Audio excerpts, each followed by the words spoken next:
जी, तो ये सारी चीज़ें आप अब तक जान चुके हैं और इनको प्रैक्टिकली परफ़ॉर्म भी कर चुके हैं। तो हमारा जो आज का मॉड्यूल है इसमें हम देखेंगे कि बिज़नेस मॉडल्स क्या होते हैं, ठीक है? और एक बिज़नेस प्लान और बिज़नेस मॉडल में क्या डिफ़रेंस होता है, बिज़नेस मॉडल के क्या एलिमेंट्स होते हैं और बिज़नेस मॉडल कैनवास के यूजेस क्या हैं और इसको कहाँ कैसे फ़िल किया जाता है। तो स्टार्ट करते हैं हम आपको एक आपके जैसा स्टूडेंट अली उसके केस से। जो अली है ये भी आपकी तरह का एक स्टूडेंट है और अ, वो भी एम्बिशियस है कि अपना कोई स्टार्टअप कोई बिजनेस जिसको प्रैक्टिकली कर सकता हो वो कर सके। और उसने इन सारे टूल्स को इफेक्चुएशन अपॉर्चुनिटी नेविगेटर को अपने ऊपर अप्लाई करके अपने बर्ड इन हैंड को आइडेंटिफाई किया कि वो बीएस प्रोग्राम का स्टूडेंट है यूनिवर्सिटी में और अफोर्डेबल लॉस 3,000 रुपये उसका वीकेंड्स और वेकेशंस में वो टाइम दे सकता है अपने इस काम को उस पढ़ाई के अलावा। और नॉलेज जो है उसका वो ट्रैवलिंग का है, जनरल कंप्यूटर स्किल्स उसके पास हैं, सोशल मीडिया वगैरह भी यूज़ करता है और भी इसके अलावा बहुत सारी चीज़ें होंगी। लेकिन उसने रैंक किया है कि जी बिकॉज ही लव्स ट्रैवलिंग, तो वो जो भी काम करेगा वो ट्रैवलिंग से रिलेटेड ही होगा। तो आइडिया जो अली ने टॉप रैंक किया वो ये है कि वो एक एजेंसी बनाना चाहता है अली अली टूर्स के नाम से, जो लोगों को सर्विसेज प्रोवाइड करेगी टूरिज़्म के हवाले से, ट्रैवलिंग में उनकी ट्रांसपोर्टेशन और जो कंप्लीट पैकेज है इस तरह की सर्विस वो करना चाहता है। Because Ali loves traveling so he loves his idea too. बहुत ज़्यादा उसको प्यार उसे लगता है अब कि ये जो मेरा आइडिया ना ये एक दिन बहुत बड़ा आइडिया बनेगा और उसके बारे में वो हर वक्त सोचता रहता है। लेकिन अली को जब उसके एंटरप्रेन्योरशिप के प्रोफेसर ने बताया कि भाई सिर्फ आइडिया सब कुछ नहीं होता, बल्कि जब आप आइडिया को अप्लाई करते हैं तो फेलियर जो होता है वो इनएविटेबल होता है, उसे आप बच नहीं सकते। तो ये बात सुन के तो अली बिल्कुल परेशान हो गया।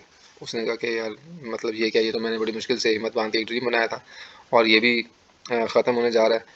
तो वो जानना चाह रहा था कि आखिर क्या रीज़न है जिसकी वजह से आइडियाज़ फेल हो जाते हैं दुनिया के अंदर।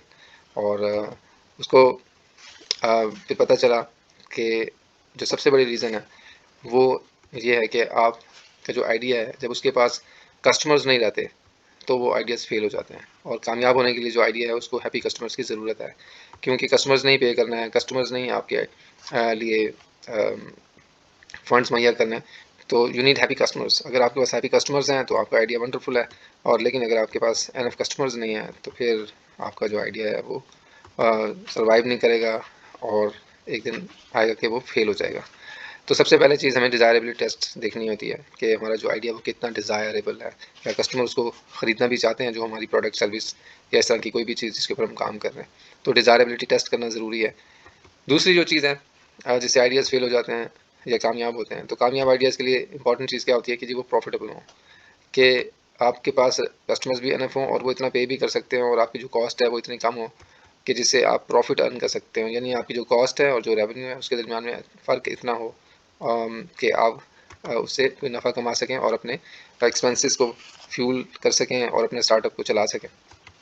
और अगर प्रॉफिट्स नहीं आते तो फिर अगेन आइडिया फेल हो जाता है। तो इसके लिए हमें वायबिलिटी टेस्ट करने की ज़रूरत है कि क्या हमारे बिज़नेस वायबल भी है, यानी इस काबिल है कि इसमें को हमारे लिए प्रॉफिट होगा और क्या फ्यूचर में हम ग्रो भी उसको कर सकते हैं, स्केल बड़े लेवल पर उसे ले जा सकते हैं कि नहीं। सो तीसरी जो चीज़ है उसको ये पता चली अली को कि अगर आपको पता चल गया कि आपने टेस्ट कर लिया कि आपका जो आइडिया बहुत सारे कस्टमर्स इंटरेस्टेड भी हैं ख़रीदने के लिए और आपको ये भी पता चल गया कि कॉस्ट और प्रॉफिट रेवेन्यू में अच्छा खासा फ़र्क है जो कि एक स्मार्ट हैंडसम रेवेन्यू आपको दे सकता है। तो तीसरी चीज़ हो जाती है कि जब आप उसे एग्जीक्यूट कर रहे होते हैं तो क्या वो एग्जीक्यूट करना भी आपके बस की बात है या नहीं है, जिसको हम फिजिबिलिटी टेस्ट कहते हैं। एग्जीक्यूट करने के लिए आपको इंफ्रास्ट्रक्चर चाहिए होता है, ठीक है। अब अली जो है इसके केस में उसको ट्रैवलिंग एजेंसी चलानी है तो बहुत सारी ट्रांसपोर्टेशन की जो मोड्स हैं उसको देखना होगा कि किन के साथ वो काम करेगा, उनके साथ लिंकेजेस होने चाहिए। फिर कोई ऑफिस हो, ऑफिस के अंदर फर्नीचर होगा, कोई कंप्यूटर्स होंगे, ठीक है, कोई इसको टीम के लोग चाहिए होंगे जो इफेक्टिवली उसको एग्जीक्यूट कर सकें। अगर ये सारी चीज़ें अवेलेबल हैं आपके पास और आप उसको यदि परफॉर्म कर सकते हैं तो इसका मतलब आपका आइडिया आपके लिए फिजिबल है। और अगर इंफ्रास्ट्रक्चर ही नहीं है, आपके पास रिसोर्सेज की कमी है, ठीक है, और की रिसोर्सेज अगर आपके पास नहीं है तो फिर आपका आइडिया फिर फेल हो जाता है।